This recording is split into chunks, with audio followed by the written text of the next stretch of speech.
So working with telemeters,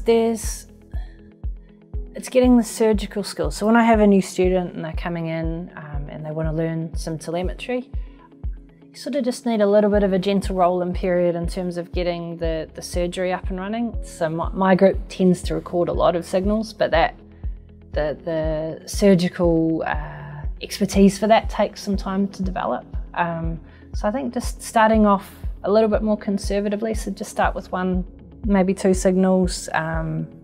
Get familiar with them as a student. In terms of practical tips, so again, there's lots of training videos on the website. So my advice if you're starting out is to don't just take your training from one person, because we all do it slightly differently and there's not necessarily one perfect way of doing it. And so I think you don't want to be too rigid in your surgical training. So take instruction from your supervisor, access the training videos on the website. If you've got other postdocs in your lab, just ask if you can sit in on their surgery and see how they're doing it. How long your devices will last comes down to your care and handling for them. So I've got some that I'm using now that have been in use for 4 or 5 years, which is quite a lot, and they're not in use for all of that time, but they would have had 30, 40 implantations, and they're still working great. Putting them out when the animal's been put down at the end of the experiment, that tends to be the time where you get a little bit careless. Even just as simple as how you pull them out, because they're in for a long time, the connective tissue grows them in, they're actually really firmly held in place. The body's much better at holding them in place than anything we could ever do in surgery, and you need to just have the patience to remove them carefully. So to give you a practical example, I've got a postdoc who's doing central venous pressure and arterial pressure plus the flow probes.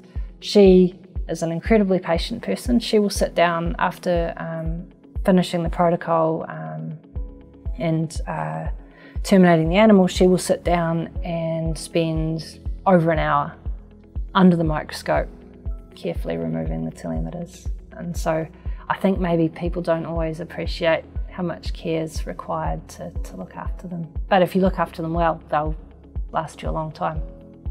So it's a win-win. One of the things with the telemetry, you've got access to high resolution data 24 hours a day, 7 days a week. If you've got a 6-week protocol, I'll let someone else work out how many gigs of data that gives you, but it's a lot.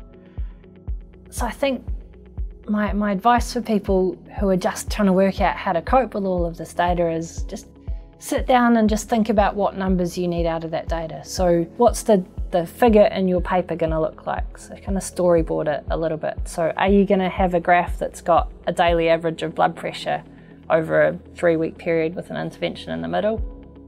Maybe.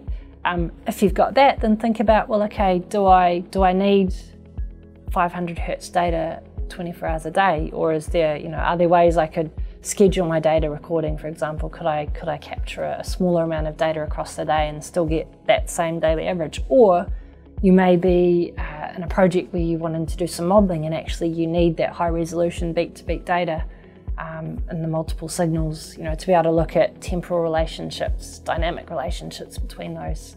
If you are that person, you probably already know what you need because that'll be your background. But I think there's a tendency to probably capture too much data